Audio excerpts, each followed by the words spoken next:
Did we do the wrong thing the first time? Xandre. Huh? Welcome to Is That a Movie? A podcast in which I try to explain to my girlfriend, who was born in the 90s, that movies are great. I still can't get to the point of actually explaining this, precisely. Explaining what? This is a podcast about me who loves movies and grew up in the 80s, and you who've never seen movies and grew up in the 90s. Yeah. And how that shift in generations causes a schism in us understanding the art of cinema. Do that again. Maybe the part where you said "os" instead of "us." Us. It's my accent, baby. Wizard Don't of make Oz. fun of me. Wizard of Oz. It's the Wizard of Oz. I hope everyone enjoyed the Batman episode, or whatever episode we released last. Well, last would have been "Stand By Me." Oh, it was Stand By Me. If you haven't listened yet, go check it out. We did an episode on "Stand By Me," based on The Body by Stephen King. And based on the way that Kate is saying that, Stand By Me, she is a Stepford wife. She won't get that reference because she's never seen movies. But I've heard the reference. A Stepford wife? Yeah. What is a Is Stepford that wife? from a movie? Well, I mean, yeah. Oh, I just thought it was just like a thing. I just thought it was like a thing. Well, this is the important part about movies, is a lot of the things that you understand in pop culture come from movies. Yeah. Me learning that way too late has been its own journey. It's glorious to me to watch you have those epiphanies in the moment. Yeah. It's kind of cool. Yeah. I don't know. Because then I get to experience that again, you know? Yeah, it's like watching the movie for the first time. Yes, that's exactly what that's like. It's like getting that first high again, you know? Ew, don't remind me. My first high, I ended up puking in a closet. Did you really? Well, I'm pretty sure it was... Why a closet? Did they not have a bathroom in that trailer? It was in a hotel. Do you have an inner dialogue? Or an inner monologue, I should say, I guess? Yes. Do I know you my not? Latin. Do you not? No, of course I do. Oh, okay. Have you met me? Well, no, don't say of course. We don't want to ridicule anyone who doesn't have an inner monologue. Ew. No, don't be mean. Losers. That's rude. Baby, that's rude.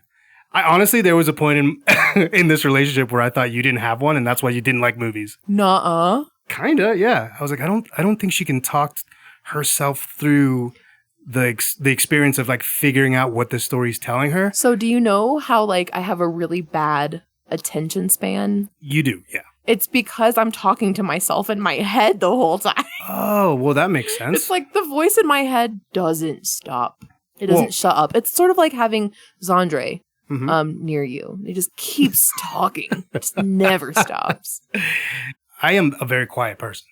I'm constantly talking in my head, but maybe that's why I love movies so much, because they're the only things that kind of quiet that voice. I was going to ask, do you feel like it shuts up the voice in your head for a little bit? Yeah, it's like the closest I can equate it to is meditation. So if you meditate for long enough, and not to say that I'm a master meditator, I'm actually really terrible at it. The idea of meditating and having that moment where you just have that split second or those couple of seconds where your mind is fully empty and you feel at peace before all the thoughts come flushing back in. That's how movies are to me. And wow, maybe you've discovered that that's why I like movies so much, because then the thoughts all flood in, but they're all thoughts about, so that's what's happening. So that's what they're saying. This is what's going to happen, whatever it is. And that's something that we've talked about with watching movies as a general umbrella thing, right? Right. Because what you're saying is that essentially watching movies and having that to think about and to look into and to consider sort of quells your anxiety. 100%. Right? Yeah. And then for me, I noticed, because we started watching movies together doing this podcast, that now when we start watching a movie, sometimes even just a TV show, I'll start paying attention to things and being like, wait, why are they in a parking garage? Okay, what's going on? Well, who's that? Why does that matter? And I'm thinking about things I never thought about before. Before, it was just things were just happening to me. Right. As far as movies are concerned. Right. Nothing is actually related to each other. And then you get to the end, and you're like, oh shit, that's the guy from the parking garage. But now when I'm watching movies and I'm thinking those things, that stresses me out. That gives me anxiety. Well, okay. Well, here's another aspect to that. My waking life in general is like watching a movie, you know? It's like a 12-year-old that's just like in the car and everything's happening to them like a music video. Maybe I need psychological treatment, but it is something that's always been a thing. I'm so separate from the world. I view it. I think they call that dissociation. Yeah. So I'm dissociating all the time. Yeah, that's not healthy. That's actually not healthy. I was watching your face as you're like, yeah, I'm dissociating all the time. And then there was a moment of realizing what you just said. And I'm so glad I got to be here for that. But here's the saving grace. When I am enthralled by a good movie, I am able to sympathize or to have disdain for a character. And movies were my way to understand society. Can I say something else that might be a little bit insane? Triggering? Wait, you don't have... What did I say? This is an audio medium. This is an audio medium, so no one noticed the glare that I just received. No, what were you going to say?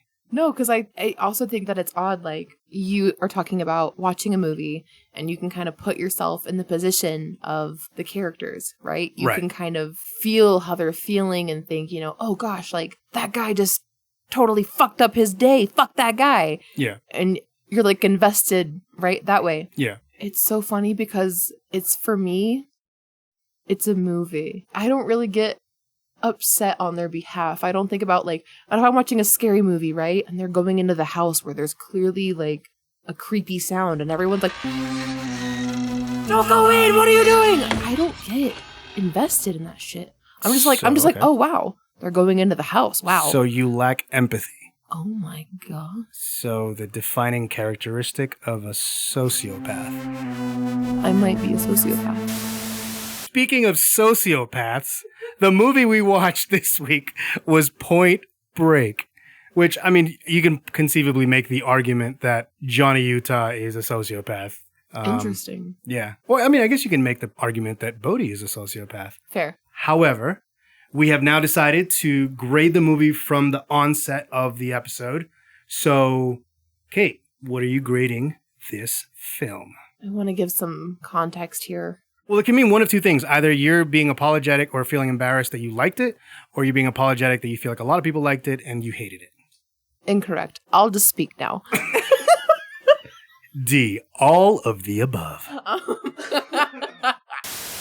So this is one of the movies that we had on the bracket. Yeah, we did initially. Yeah. So we're doing this a little early. We're going to replace that movie on the bracket. But we went through and watched all the trailers for all the movies on the brackets. And I'm pretty sure you love this trailer. And I was like, at the end, we watched, because it's 32? Yeah, I think it's 32 movies that we put on the... And I went through and I was like, honestly, the one I'm most excited for is Point Break. This was the one that I thought would win out the entire bracket. I was excited. And then we watched this movie. And then at the end of the movie, I said, you know what? It was at a B-, but by the end of the movie, I'm giving it a fucking D. I've had some time to think it over.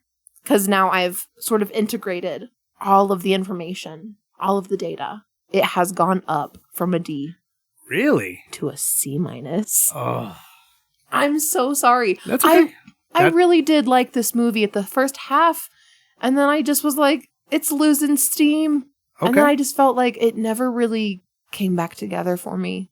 Okay. I did really want to like this movie. I really, really did. It didn't do it. All right, fantastic. So I'm going to keep my grade a secret till a little bit later, because we're going into Kate's breakdown. All right, Kate, what happened in this movie? Well, we had the guys, the ex-presidents, they're surfers. Okay. Spoilers, Martha. And then we have Johnny Utah? Correct. And some guy, Pappas? Yep, his partner. Pappas? Pappas. Yeah, it's a Greek name. That's fine. Pappas. It's like the lesbians that say, hey, mamas. It's Pappas. It's Pappas. That's what he was. Pappas. Okay. So Pappas, his partner. Correct. They're trying to find out who these guys are banking the robberies. So these bank robbers. Correct. They're trying to figure out who they are. Mm-hmm. And then we find out that they are... Who's trying to figure out who they are? I just said. Well, no, you have to put it in context. So Johnny Utah and Pappas, his partner. Pappas. Not Mamas. Pappas. Papas. No mamas, solo papas. Right? Only potatoes. You're Irish, you get it. I do. Okay, so they are looking for who these guys robbing banks are because they wear masks. Right. And what are the masks? Presidents. Old dead presidents. 4 presidents. Sure. Do you know which one any of them are? I remember he said LBJ. Okay, cool. That's it. That's it. all I remember. And you didn't recognize any of the masks from just watching the movie? No. No, that's fine. I don't that's necessarily know all the presidents' faces. Okay. And they're rubber masks, so it's not necessarily like the most telling. I grew up watching those faces on TV before there was internet. Well, it wasn't like Bush and Clinton though. Was Reagan one? Correct. Okay. But what I'm saying is you were born in 94, right? Redacted. Okay. You were born in 90, but what I'm saying is there shouldn't be any shame to that. It makes perfect sense. Yeah, you might not recognize. There's so many things that are outdated in this movie. It's a reason why I took it down a couple notches on grade. Well, I will say this. They didn't say any slurs. There was no N-word, no F-word. Not like The Departed? Yeah. And no R-word. Like, honestly, as far as aging goes, because what year did this movie come out? 1991. Wow. Yeah. And definitely, like we talked about with The Departed, like, it's Boston, it's copy, you know, they're just using this vulgar language, but this movie didn't have that. And it was FBI, it was cops, and they didn't talk like that. Yeah. I mean, there was cussing and swearing, but it wasn't, I really don't think anything was derogatory. I tend to notice those things. That I is feel true. like, Yeah, I feel 100%. like if it was there, I would have picked up on it. Watch somebody will comment. They'll be like, you don't remember when he called him the... Yeah. That one rant, that's the only reason it's rated R. Yeah. I do tend to, and I've said this before, look at things through your eyes a little bit, and they kind of change things, which is good for me, right? Because I need to apply where culture has gone to like review these movies and say, it didn't age well. Sure. But I think a big part of why this movie works is because it was directed by a woman, Kathryn Bigelow. Did I tell you that this was directed by a woman? Yeah, because you seemed really upset because I said that the movie was really bro-y. Yeah, that did you were bother like, me. that's not really fair. It was literally directed by a woman. And Which, like, I mean... I know bro-y women. I know women that say, hey, mamas. I wouldn't consider them bro-y, though. I would. They're bros. Don't worry. I was really surprised that this came out in 91 and nothing was derogatory and offensive. Yeah. I think the most offensive... Because it was directed by a woman and women care. I do feel that is a big reason why this movie works on so many levels. I feel if this movie was directed by a guy, it would have made half of what it made, and it wouldn't have been as good. I'll give you a point on that. Okay. I think you're right, because especially it being shootouts and, you know, physical fights that broke out in the movie, like, for me, it's kind of like, damn, that's weird that, like, a woman is, like, having physical violence, not necessarily what I would think of as a woman's movie. Sure. But I think you're right. If it was the same plot line directed by a man, it would have been worse. Yeah. You're probably so right. I don't think it would have been as beautiful, and I don't think it would have been as romantic. And I'm not talking about Tyler and Johnny Utah. I'm talking about Patrick Swayze and Johnny Utah. And like the bromance? The bromance, okay, 100%. Sure. But before we get into that, and before you read that whole list, the last point I want to make about that, I think if a man had directed this, there's a lot of the lore that would have been taken out of this, and a lot of the pacing. And I think it's a big reason why you didn't like the second half. Because I think it started with bank robbery. Yeah. And then it goes into a young detective for the FBI. Yeah. But then it becomes about him screwing up, him being hungry for what he wants. And then he goes undercover for these surfers. And then you forget about the bank robbery shit for a while. It just becomes like, oh, this is a guy's maybe coming of age story or maybe a revelatory story about himself. And then you go back.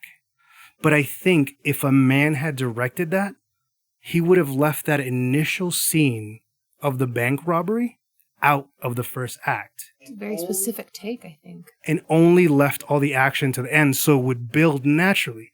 What I think Kathryn Bigelow does is take that second act and develop it into a dramatic storyline about 3 relationships and how the betrayals pan out. Johnny Utah betrayed Tyler. He betrayed Bodie. They're living their lives. he's the one betraying them, but he's supposed to be the semblance of law and order. Yet he's the one deceiving them both. Sure. And so what that becomes is becomes this really interesting story that I feel only a woman can really see that in the script. Can I ask you what I feel is maybe a stupid question? Go right ahead. You've said this a couple times now about like, oh, in the first act, in the second act. How are you marking that? It really all depends. What are you... Because, I'm used to like theater where it's kind of like you get the lights go down, everyone kind of clears away, you have I'll give you a perfect example. Hands come back and kind of reset, and then the lights come up and you have the actor. Like, that's clearly act 2, Right. If you had never heard music before, the terms verse, sure, hook, right, bridge, would chorus, mean a bridge chorus would mean nothing to you. Yeah. But if you listen to enough music, you get a feel, oh, that's the change. That's the chorus. That's the hook. Right. That's the melody. Well, the hook brings you back.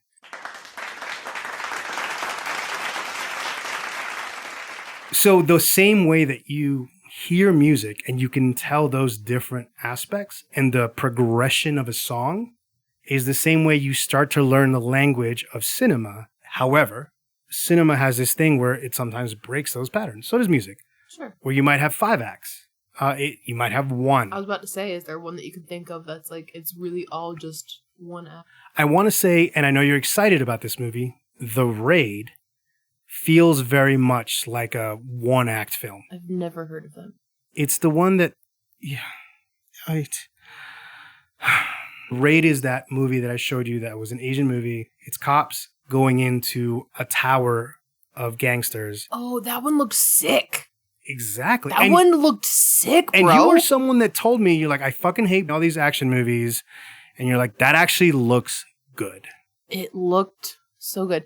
And I'm going to be not surprised, but still devastated if I end up hating that movie. If it sucks, I'm going to be disappointed, not surprised. I'll be devastated. I like it when you like a movie. Like, yeah, I'm sure it's great for the audience to hear you hate everything I love. Sure. I'm sure they get a huge kick out of that. Yeah. But for me, in our relationship, it's kind of nice to know the things that you like because it makes you feel closer to you.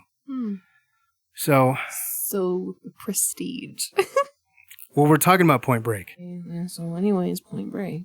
So that's the only thing I wanted to say is I think you didn't like the end of the movie because it taped off in that section where you were feeling like, well, this needs to keep the pace up. And there's a romance, there's a bromance, there's these friendships. And I think what's really well done about this movie is that it humanizes him as a young kid trying to strive for achievement and dismissing what it is that he actually needs in life and what actually brings him joy. Bodhi, as a representation of being centered and understanding himself, believes himself to be, a pseudo-deity, someone that teaches other people how to reach centeredness. That's his sacrifice. To not reach nirvana, but to stay and teach everyone along the way. No, you deserve what you deserve. And I think he notices that in Johnny. And he wants to bring that out in him. But what he doesn't realize is that Johnny is the yin to his yang. He's his spiritual counterpart. It's like the Joker and Batman. No. It's Johnny Utah and Bodhi. I won't be having this. That's 100% what it is. And that's why they destroy each other. That's why that last scene is him throwing away the badge. But they don't destroy each other. They 100% destroy each other. The whole point of it is that they understand each other.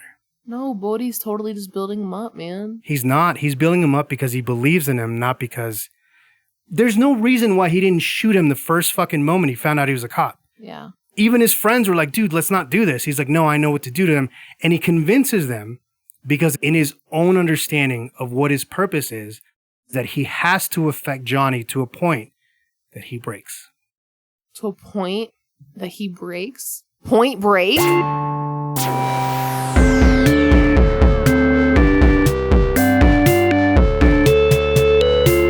All right, so let's go into all of the things that you hated about this movie. I know you have a lot of notes, so let's get into that. You want to start with what I hated?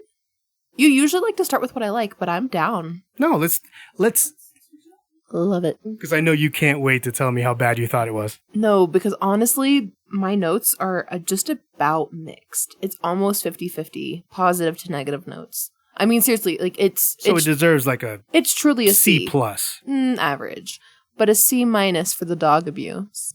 Oh gosh. I don't even remember it. I just know that he like kicked a dog. Okay, well I remember it. That sounded. Okay, well I remember it. Yeah, that was a little petty.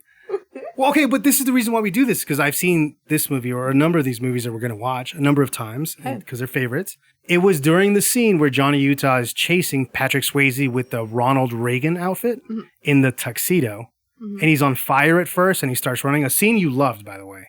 And as Johnny Utah is chasing him through the neighborhoods, at one point they go through a couple of houses. Oh, yeah. And he grabs a dog in the back porch and throws it at Johnny. It loses a point. And I'm pretty sure for it's that. like a fucking pit bull mix of some kind. Like a pit and I'm bull sure that in boxer real mix. life it was like a stuffed animal. Like, obviously he didn't just pick up a real fucking it dog. was the 90s. It was probably a real dog. Fuck. Well, baby. Well, it really loses a point for that. It was then. probably a really friendly dog. And it's the way they cut that, it seems like he tossed it from over like 10 feet. Yeah. But they cut. So when he tosses him, he was probably just tossing him to his owner. Yeah. And then they cut to the scene where he's like grabbing him. Yeah. The owner was probably there just handing him the dog. Right. And then he hugged it. That's all that happened. I don't like it, Sam. Dog trainers love their animals more than they love people. They would never put their dogs in danger. It loses a point for dog abuse. Okay, fair enough. Okay. The main character, which I think Johnny Utah. Johnny Utah. That's Not Keanu. Patrick Swayze. No. Nope. And it's also not Jack Burton. Who's that? Big Trouble Little China, who you thought that was through the whole movie. You thought this movie had Keanu Kurt Reeves. Russell in it. No, wait. Yeah, you thought All these Patrick names. Swayze was Kurt All Russell. these names. So Keanu Reeves is Johnny Utah. Okay.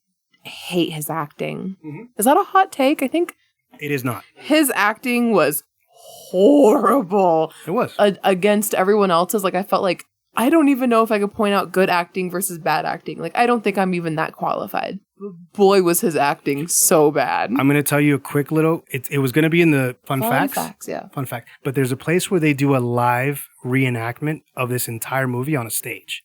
But Johnny Utah is picked out in the audience and he reads his lines on a cue card. Okay. So they're not actors to give the same portrayal that Keanu Reeves did in this movie because it's very wooden, no energy, nothing. What he did before this was Bill and Ted's Excellent Adventure. He was kind of like this ditzy. Is that a movie? I'm sorry. Is that a movie? It is a movie. Is that a real tear? Oh my fucking God. I'm okay. My next note. Whenever they come up to Johnny Utah when he's like rinsing the sand off, you know, like the little showers at the beach to rinse the sand off. Gay scene. Babe. No, y'all don't. Okay, Xandre has not seen my notes. I have not. In that scene where they corner him and it's like 4-on-1 and they're going to jump his ass, you know? Yeah. My note was overzealous fight scene. Just kiss. 100%. That was my note. Overzealous. 100%. Just kiss. Just kiss. Can I ask you, did you recognize anyone in that fight scene? I feel like I asked you this before and I think you said. You did and I don't remember. Like, Okay. I honestly don't remember the people in that scene. I feel like the vaguely attractive brown guy looked familiar. But maybe it's just because he was a vaguely attractive brown guy. Well, because, you're vaguely attracted to brown guys. Yeah. But he did look familiar. Like, are you talking about like War Child? He had long hair. Like he seemed like that's neo, like brown guy, long hair. What did I say the day I met you? Oh, yeah. Okay, so that's interesting that you say that because that's exactly who I'm referencing. Okay. That's Anthony Kiedis. Does that name sound familiar to you? Not even a little bit. The lead singer of the Red Hot Chili Peppers. No. Yes. Huh. Oh my God. Oh my God. Oh my God. He's also the guy in the scene that shot his fucking foot with his own gun. Wow. In this movie? Baby, what? He did that in this movie? What do you mean? What The do you same mean? What do you movie? mean? The raid scene when they broke into the house. Okay. When Gary Busey is like, I lost my dog, and the woman is like in a bikini or something, and he's like knocking on the door, and they're all like grabbing their guns, and they all start shooting at each other, and they start freaking out. Oh, and then he hides behind the door, and when the agent opens the door, he shoots himself in the fucking foot with his own gun. Idiot. That's the lead singer of the Red Hot Chili Peppers. All right. Who, by the way, we've done this with Corey Feldman. We've done this with Brittany. We've done this with, who else? Amanda Bynes. Yeah. Troubled teen. Not a troubled teen, but he was addicted to a lot of things, and he figured himself out. Okay. He's clean. He's been clean for, I want to say 15, 20 years. Hey, just fun fact, I just learned this. Sure. Referring to people's sobriety as being clean is actually really bad for people who are struggling to get sober. Okay. So the better word is just sober. Okay. It's just sober, no matter So if I it's believe drugs or alcohol. he's been sober for a very long time, and he's been very vocal about it. Sure. He's very much a healthy person now. That's awesome. Shout out to him, and shout out to him getting over those struggles, because okay, fuck yeah. I feel like we all know it's not easy. Yo, hashtag recovery, dude. 100%. I just want to give a shout out too. Like, personally, I've been really close to people who have dealt with addiction and dealt with recovery and dealt with relapse and dealt with continued recovery. And your journey is valid. I just want to give that shout out for anybody going through it.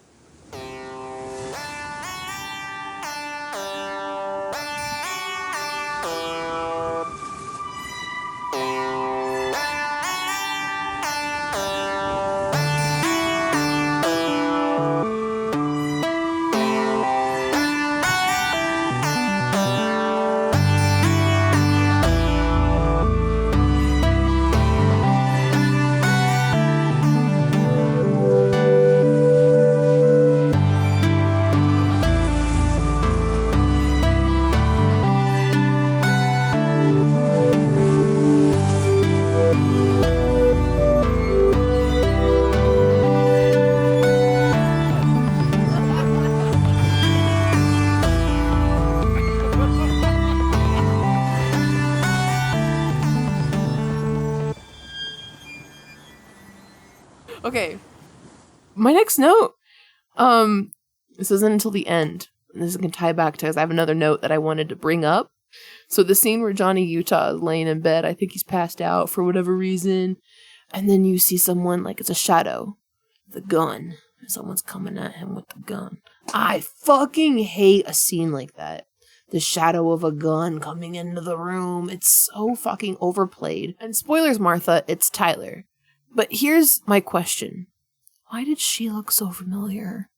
Who is she? I am so happy you have asked that question. Because I know she seems so you know her. familiar. Of course I do. Of course you know her. I have to know her. You are required to know her. Oh, no. Tank Girl. Huh? The comic book, the movie. Don't watch movies, wasn't allowed to read comic books. A League of Their Own. Nope. You've never seen A League of Their Own? No. Gina Davis, Rosie O'Donnell. No. Madonna. Yeah, that's who it was. That's who you thought that was? I said Marilyn Monroe, but it was Madonna. So you thought Lori Petty was either Madonna or Marilyn Monroe? Incorrect. Oh, okay. But Lori Petty looks familiar to you. Yeah. I know that face. I know that voice. No, I remember that it had something to do with either... Do you think she's Lauren Holly? You think she's from Dumb and Dumber? I've never seen that movie, honey. The woman that was married to Jim Carrey for a while.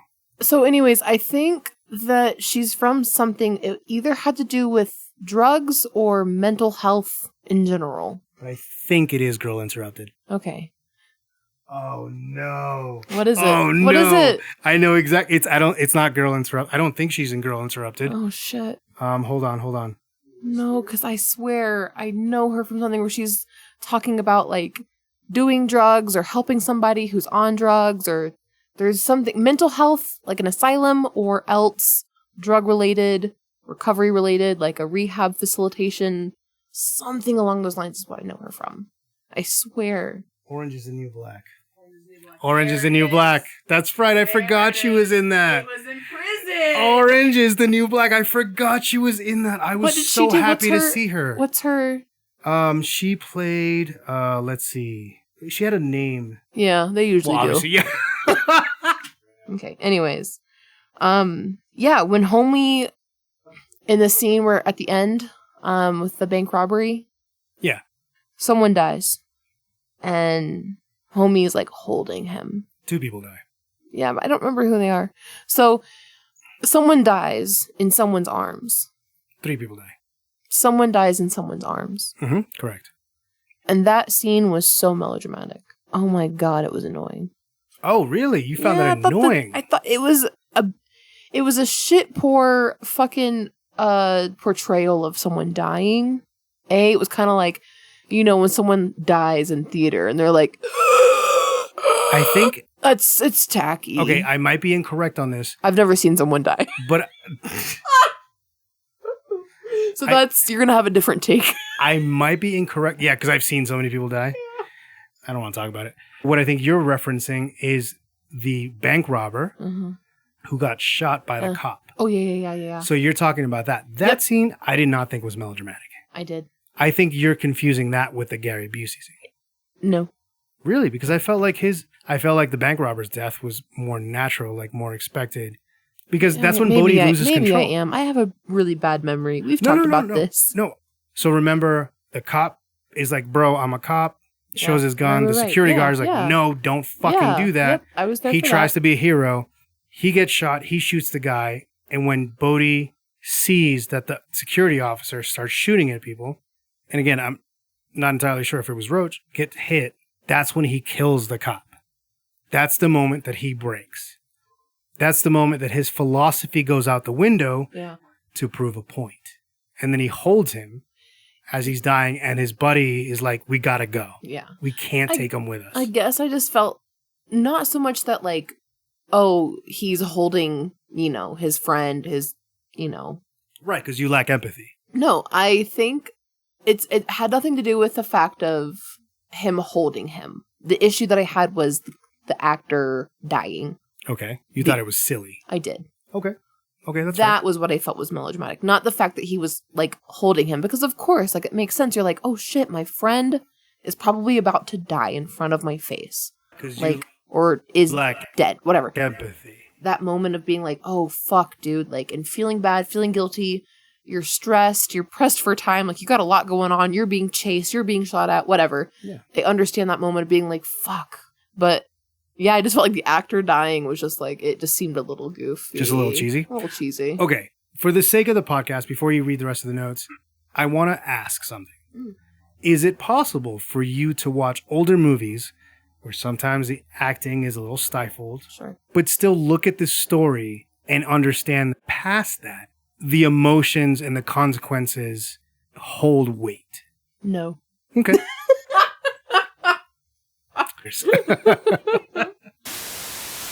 I don't have any more negative notes. Just at the end of the movie, Bodhi is going to go surf on the 50-year storm that's obviously going to fucking kill him. Right? Which is amazing that you even remember the lore of the movie. Okay.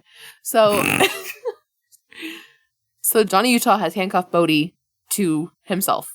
So they're handcuffed together. And he's like, bro, I get it. I'm screwed. I'm going away for life, bro. Let me get this one fucking wave before I'm out. Like, I've been good to you. Like, when I should have killed you, and I didn't, and I took you skydiving, and I made you part of the pack, and I was cool. And now, like, you have the chance. Like, I'm gonna go down for fucking ever. Let me get this wave, bro. Like, do for me what I've done for you. And he's like, all right, fine, bet. Go ahead. You're 3/4 right about that statement, which is awesome to me. That just made me so happy. I'm angry that I'm not 100%. What am I missing? What am I missing? Are you done with the thought? No. Okay. So at the end, he's like, yeah, sure, fuck it. Go ahead and go. And then they're like, hey, you let him go. And he's like, no, I didn't. He's not coming back. And he throws his badge, like, into the ocean. Why? Perfect. Why did he throw his badge? I get it. He's not going to get the arrest for Bodhi. I get it. But this was just like a one-off case for him. Like, he's a new FBI agent. Like, there's more cases, bro. Was it just replaceable? He just was like, I'll throw this one and I'll just get a new one printed at the fucking... I'll just have one mailed to me in 7 to 10 business days. No big deal. No, he quit being a cop. Why? I'm angry about this. This is not an episode we have on the podcast, but we did watch 7 together. Right, yeah. And if you recall, the premise of 7 was... vaguely. Okay, cool. Well, let me remind you. Morgan Freeman was a cop retiring. Yeah. And Brad Pitt's character is a brand new rookie that's coming in, and they partner them up. Yeah. Which is pretty much exactly what happened. Right. In this movie. Yeah. So this is a hot shot who was supposed to be a football player and is now an FBI agent.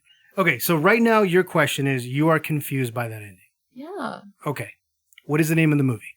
Point Break. And what does that refer to? The ocean. The waves, right? Breaking. Sure. Having their apex and then getting to the point where they break. Yeah. And then they drop down. Take that analogy for what it is and imagine, one, what does it take when someone like Bodhi sees someone like Johnny Utah and says, I know what you actually are. You're pretending to be this other thing. And I'm trying to save you from making the mistake of being this other thing. Okay. Do you remember what Tyler says about Bodhi? No. Bodhisattva. That's what they call him. His real name is probably like Chadwick or like Preston. You know what I mean? Preston.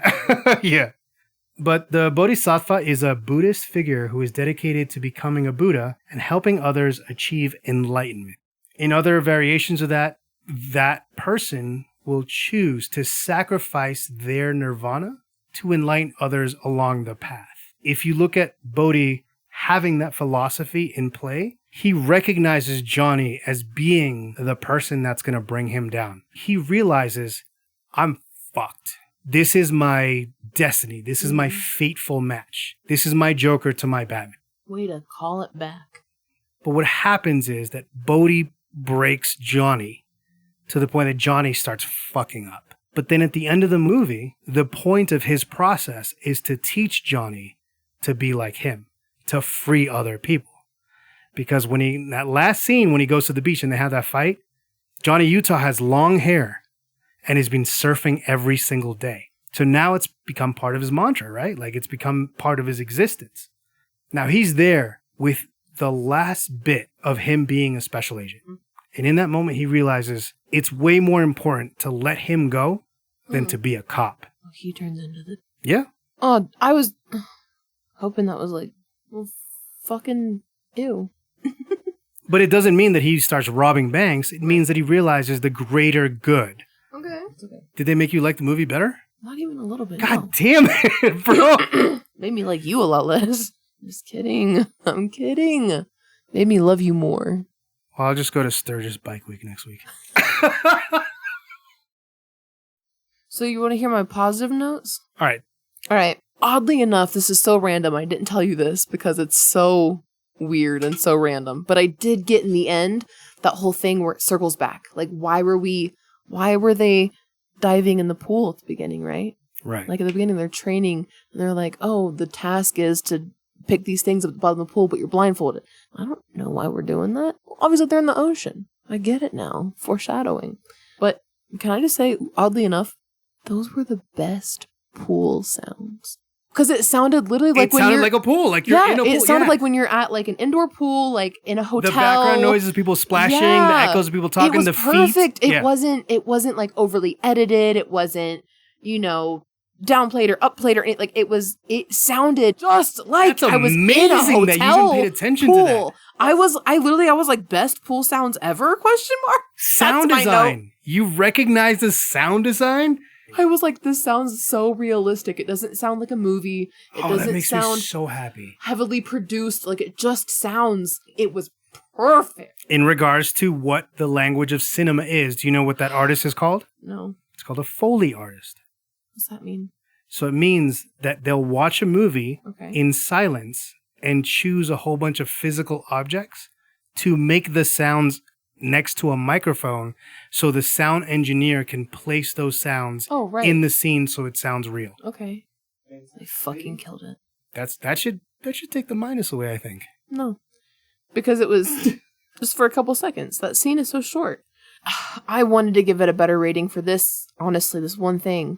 When he's burning the cars and they're running away, they rob the bank and they get the new car from the yard and he's burning the old car. And then Johnny Utah is chasing his ass. Not even just while he's running, but the fact that they have a fight scene. Oh, that's right. They're on the ground and he's on fire and they're just going at it. Having a fight scene while this man is on fire. Yeah. That was godly. That was amazing. 100%. That was a sick fucking scene. Also, already told you this, but when he's running away and he's skipping across the cars in traffic, I love it when someone skips across a car. That made me really happy. Cobwebs, baby. Let's see. Okay. Call me the Candyman. Okay. So I have one more really, really good thing I wanted to say. And then I have a couple of quotes that I enjoyed. The skydiving shots. Yes! Oh my God. Okay, so Stunning. we talked about this a little bit.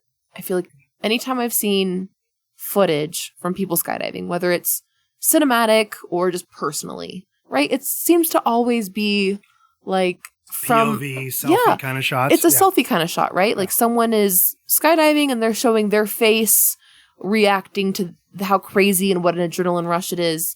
And you might even see some shots that are shot from above, right? Sometimes you have like the multiple jumpers. So someone from the helicopter or plane or whatever is kind of filming. But the way that this was shot and the background underneath them that they're kind of falling down, it's like a desert, but there's also water. It was so fucking beautiful. Oh my, that was that makes me so happy that you felt the same way. Stunning, beautiful. The creativity, because I don't know if like I just haven't been exposed to it or if no one shoots scenes like that, but it was so fucking beautiful. There have been a couple of scenes that have been shot. I believe Mission Impossible 3 or 4, there's a scene where Tom Cruise jumps out of a plane. I think they used some CGI for the face, but he did actually jump out of it.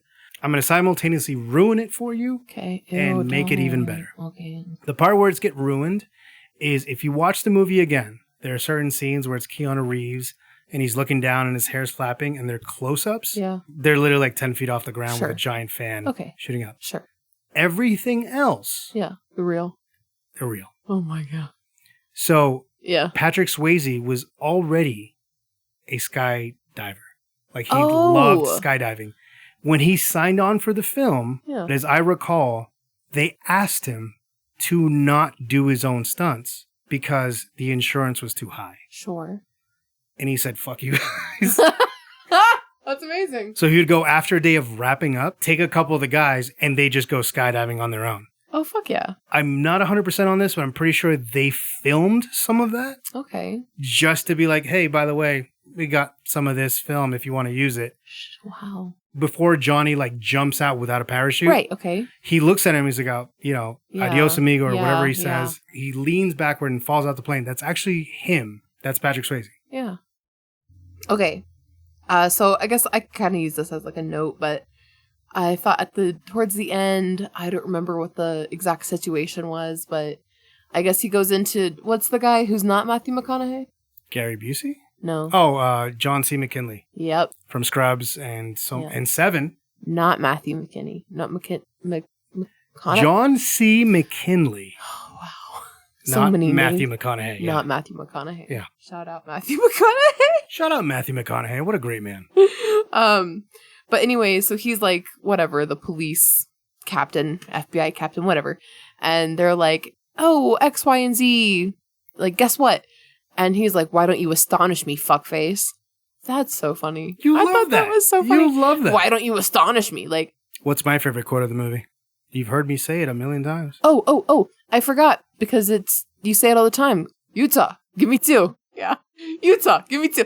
And it's so funny because you've said that to me before. You have said that to me like at the bar or something. Oh, that makes me so happy. I'll be like, oh, you want a beer? And you'd be like, yeah, you know what, a beer sounds good. You'd be like, yo, Utah, give me 2. Give me 2. And I never really understood it. Of course not, yeah. And then the moment that I heard it in the movie, I was like, there's no way. That was great. I like that. Can we talk about the idea that you didn't understand the chicken? Yeah. Okay, I take the skin off my chicken. Yeah. I take the skin off chickens. Yeah. Which, by the way, I've already said this about a previous movie we watched. If you watch Point Break again, which I won't, we might, like year 30, we might have to revisit some of these movies. 30-year anniversary. Yeah, when I'm only. 70 and you're 60. When that happens, we might revisit some of these movies. Sure. And if we do revisit some of these movies, I think you'll look at them very differently. The reason I took offense to you calling it a bro movie is because I think it can be looked at that way. Yeah. And it works on that level, 100%. Yeah.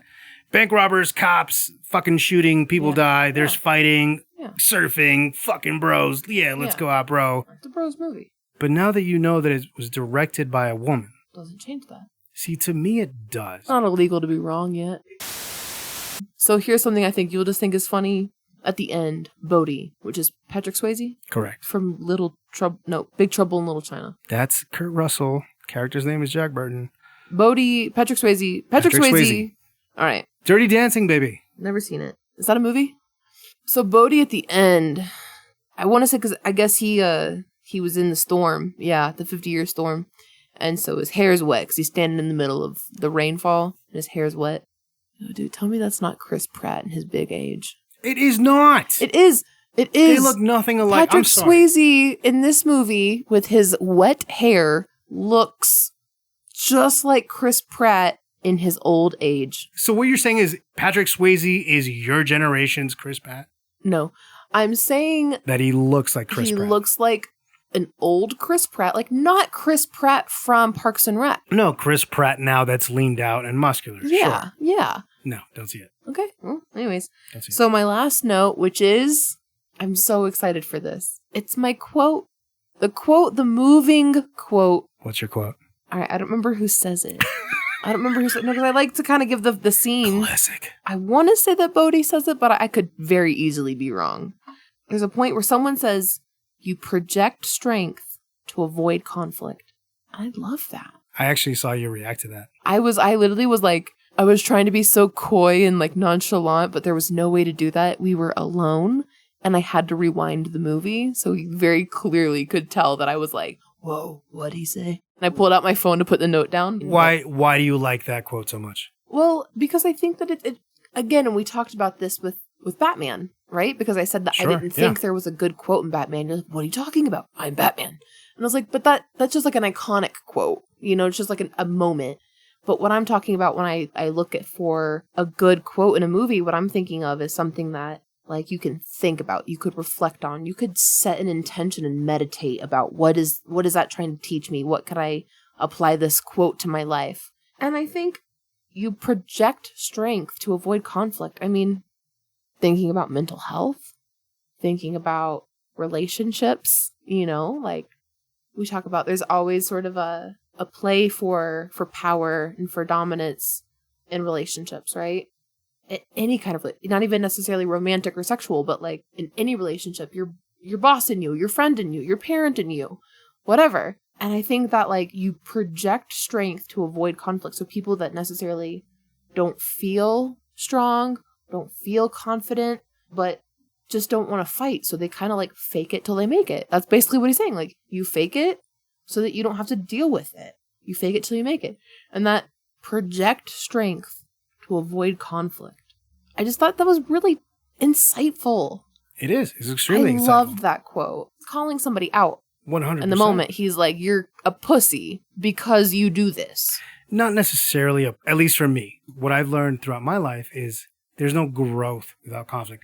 I love that you like that. At the end of the day, if you don't like anything else about the movie and you have that, that's a strong thing to take away from it. Well then, it's time Finally move on. It's time for a game. What's it called? What's it called? What's it called? Ex-Presidents. Whoa. So for this game, we have 3 rounds. The first round basically is very easy. It's based on history. And because the ex-presidents were the criminals in this movie, this is based on history. Were the criminals in real life too. Yeah, well. All right, so the game for today is ex-presidents. And we have 3 rounds. The first round is based on history. I'm going to give Kate a couple clues if she can guess the name of the president with the given clue. For example, this president, not shown in this film, is on the $1 bill. Kate? George Washington. Correct. That's the example. So that's how we're going to do the first round. Second round. Rand Paul. Round 2 is based on last name only. So Kate only has to guess the last name of this president based on a clue that has nothing to do with that president, but then hopefully can get her there. Round 3 is the hardest. She has to guess the first and last name or any names given based on the clues, just like round 2. Let's go. Okay. Round 1.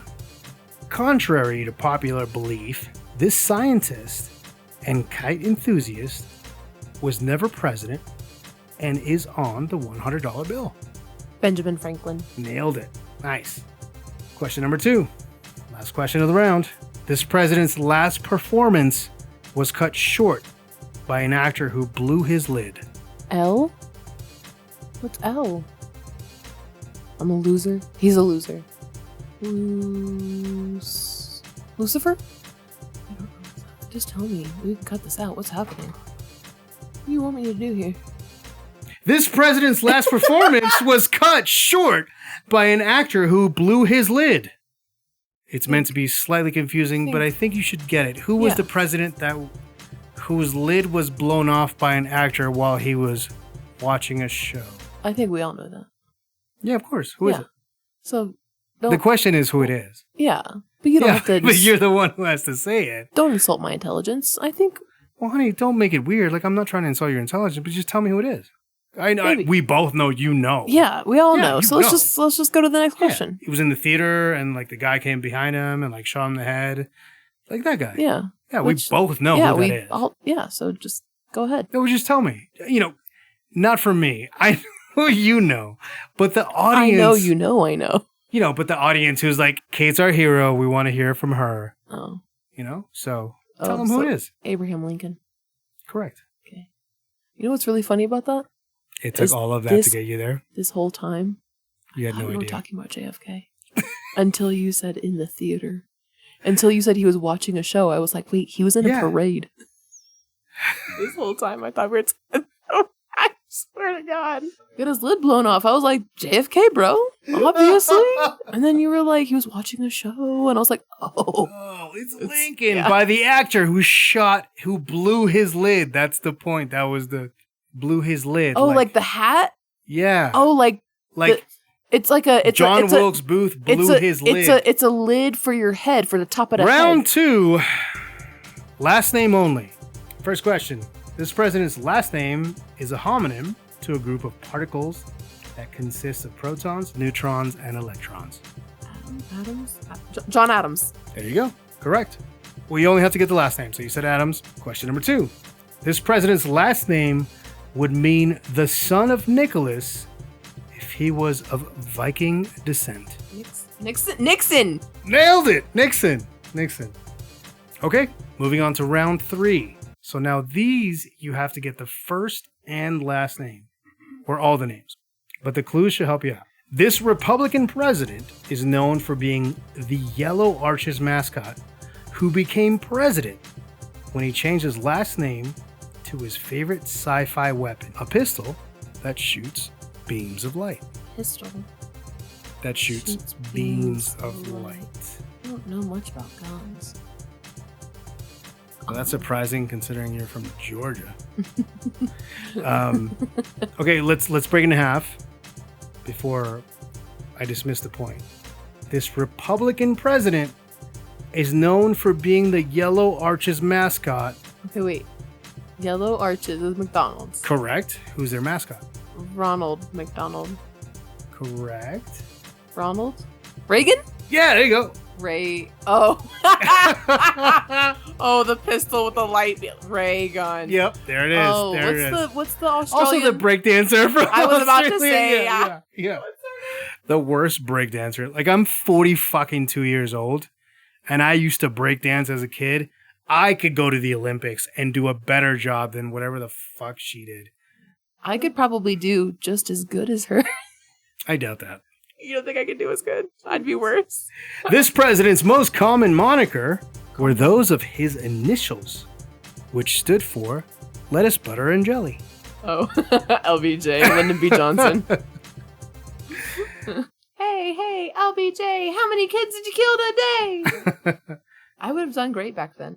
All right, last question.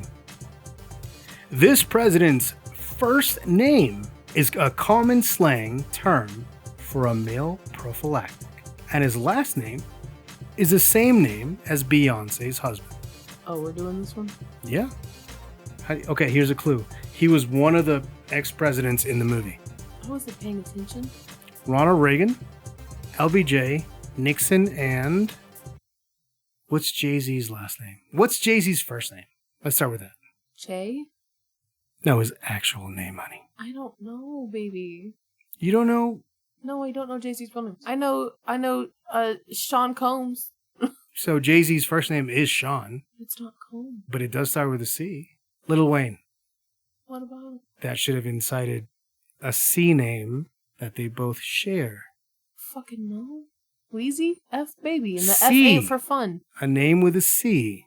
What is Lil Wayne's other moniker? What is other alias? Lil Wayne and What does he call his albums that have a series? Carter. Correct. What's Jay-Z's name? Sean Carter. Correct. Oh, like the Carter 3. Correct. What is the slang term for a condom? I don't know. A Jimmy hat. I've never. You are. What? You've never heard the term Jimmy hat? No. Okay. That's Are you that's 90? This is perfect. The fuck? Okay, so who's the president? Jimmy Carter. There you go. Why do I feel so gross saying that now? Ew. You cheated. You knew all these answers real fucking quick. Huh. Yeah, you fucking I didn't did. even know the last one. I don't believe you. I feel like you looked at these. No. Yeah, you did. No, you did, didn't you? No, I Yes, didn't. you I am did. not a crook. All right, here we are in the fun facts section. Guess what the budget was in 1991? 50 mil. 50? 50? Yeah. It was $24 million. Amazing. That's what I said. Do you know what it made worldwide? $84 million. Oh. It was Profit a success. of 60 Yeah. million. Yay! You are right now at a C minus. Is that where you want to stay? Out of stubbornness? Yes. How about outside of stubbornness? How about just giving Kathryn Bigelow just a score? Don't forget about me. No, I honestly do think I'm sticking with C minus. Cool. All There right. were some beautiful shots. The sound in the pool, the shot from the skydiving, the guy on fire for the fight scene, dude jumping over cars in traffic, all great. But overall, the movie did But- not affect you at all. Yeah, I didn't get whatever you think I was supposed to get out of it, for sure. Okay. And then, what's his face? Just the worst acting I've seen. Yeah, it's not Keanu Reeves' best. For So, sure.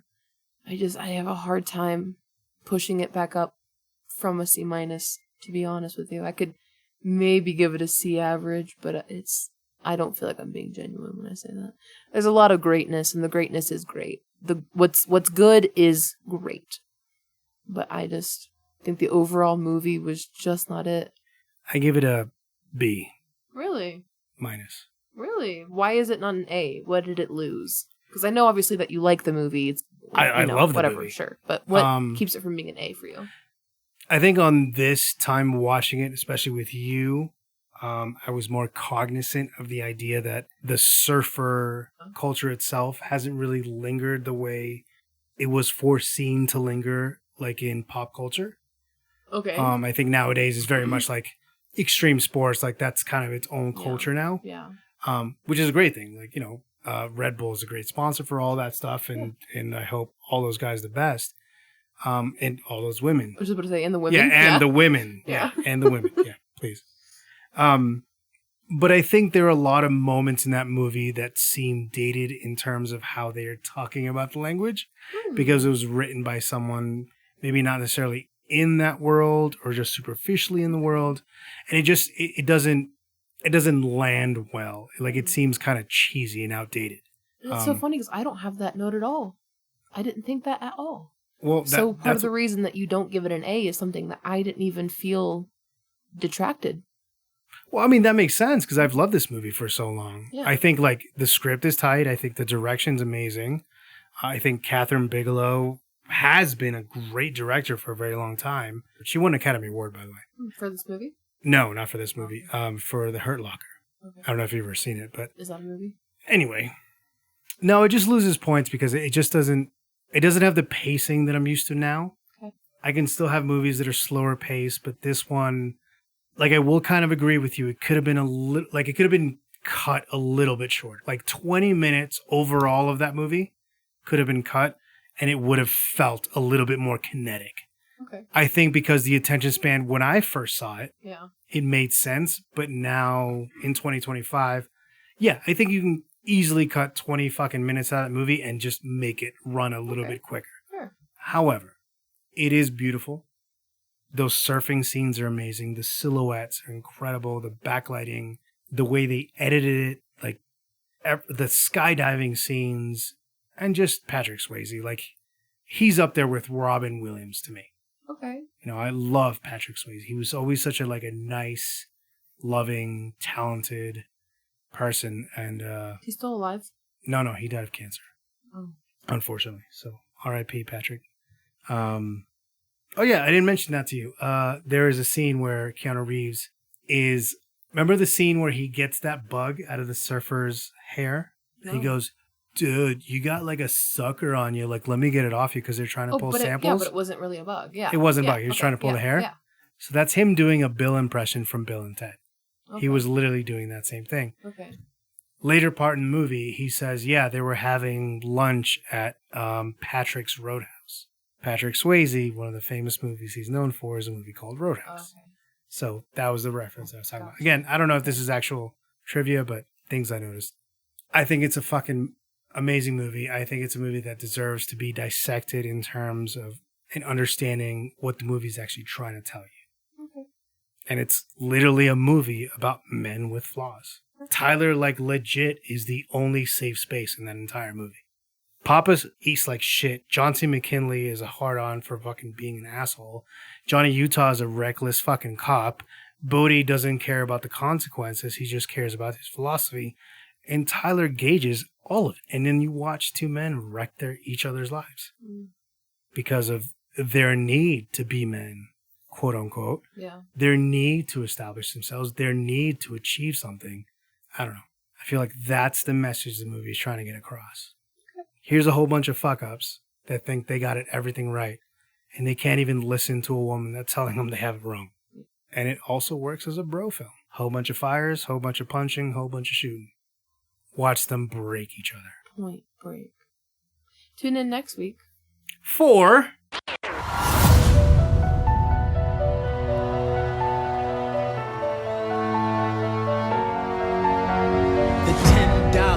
Founding father without a father, got a lot farther by working the is Hamilton.